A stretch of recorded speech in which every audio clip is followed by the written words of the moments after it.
Estimados, lo que vamos a ver ahora son dos aspectos bien importantes en la actividad física de la mujer, que tiene que ver con el ciclo menstrual, cómo afecta la actividad física, el ejercicio, y la tríada de la mujer atleta.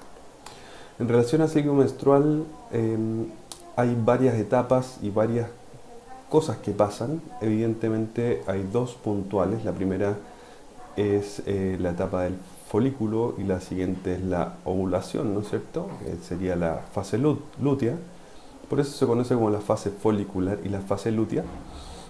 Lo relevante de esto es que al momento de la ovulación ocurren algunas interacciones entre hormonas que van a ser las determinantes en lo que vamos a ver más adelante en relación a la actividad física, ¿sí?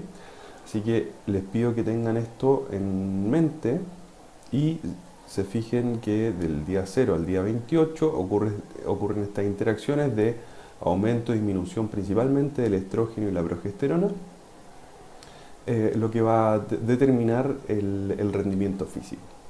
Primero, mostrarles que hay una revisión que se hizo el 2020 de 71 artículos que hablan sobre el ciclo menstrual y el deporte, y se llegó a la conclusión de que la fase folicular temprana disminuye el rendimiento.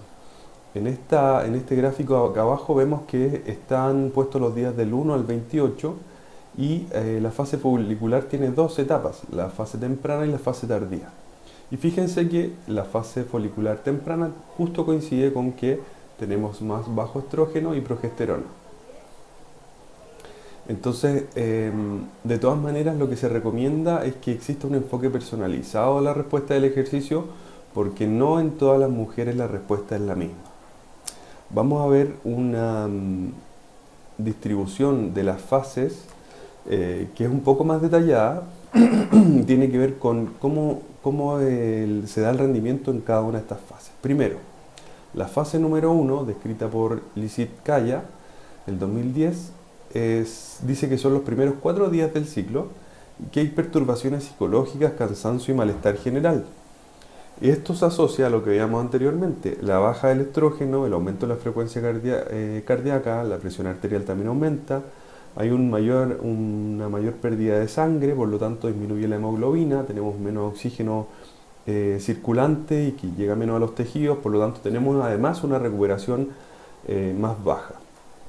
Por lo tanto, acá lo que se recomienda es que las intensidades de entrenamiento no superen el 40 al 60% del entrenamiento aeróbico o de un RM de fuerza.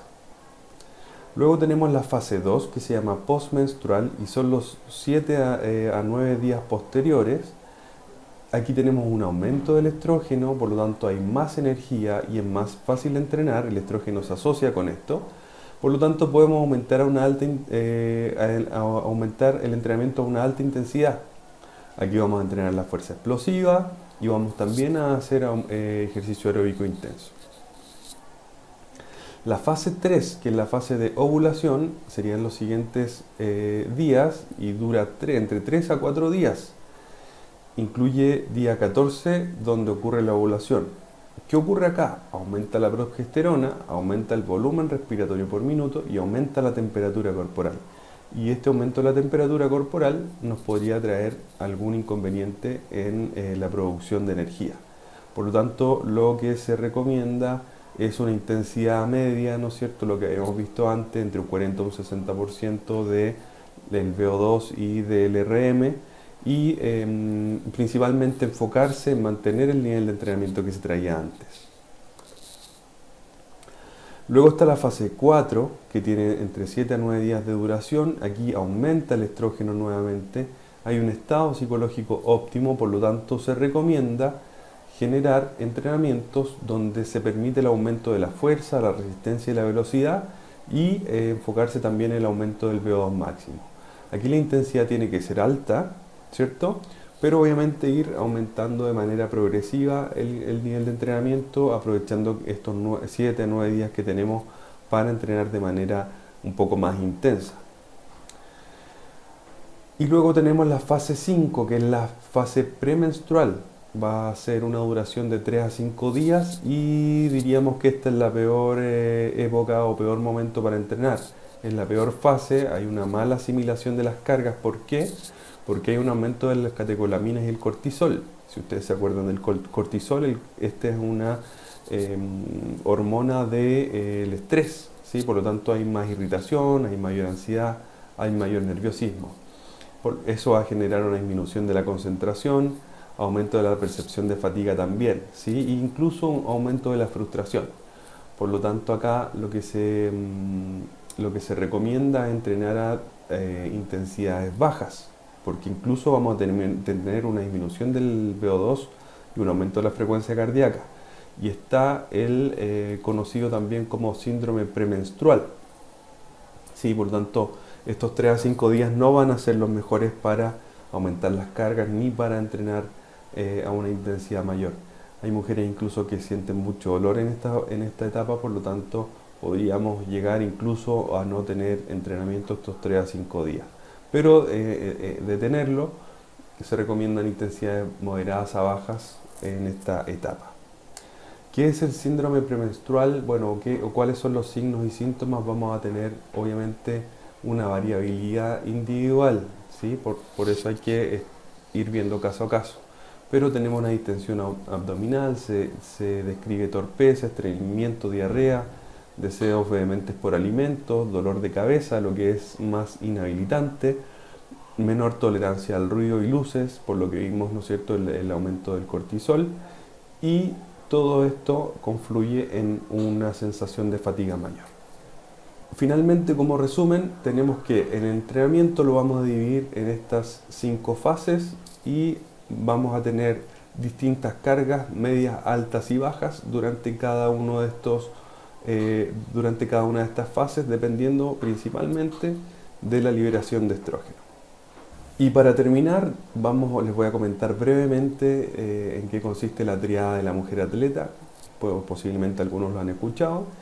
Y se relaciona principalmente con una sobreexigencia física en deportistas, ¿cierto? Por eso es atleta, mujeres atletas, ¿no? En todas las mujeres se da principalmente en los deportes, además que tiene una imagen corporal muy, muy fuerte. Piensen ustedes, por ejemplo, en la gimnasia artística, y donde el peso corporal es muy relevante, ¿sí? ¿En qué tipo de deportista? En fondista, triatleta, gimnasta, nado sincronizado, entre otras. ¿Y qué es lo que ocurre acá? Primero, hay una baja sensación de energía del atleta, luego una disfunción menstrual y además una pérdida de masa ósea, lo que podría llegar a tener o a generar fracturas, lesiones óseas de mayor magnitud y con mayor frecuencia. El factor más relevante en su aparición es un desbalance energético. ¿Qué quiere decir esto? Que la ingesta calórica o lo que se consume es menor al gasto generado por esta actividad deportiva principalmente o mayormente demandante, ¿sí? Por lo tanto, cuando tenemos una mujer deportista tenemos que estar muy alerta a la ingesta calórica y al gasto calórico para no generar esta triada que finalmente va a derivar en que la deportista va a tener que abandonar el deporte hasta recuperarse. Muchas gracias.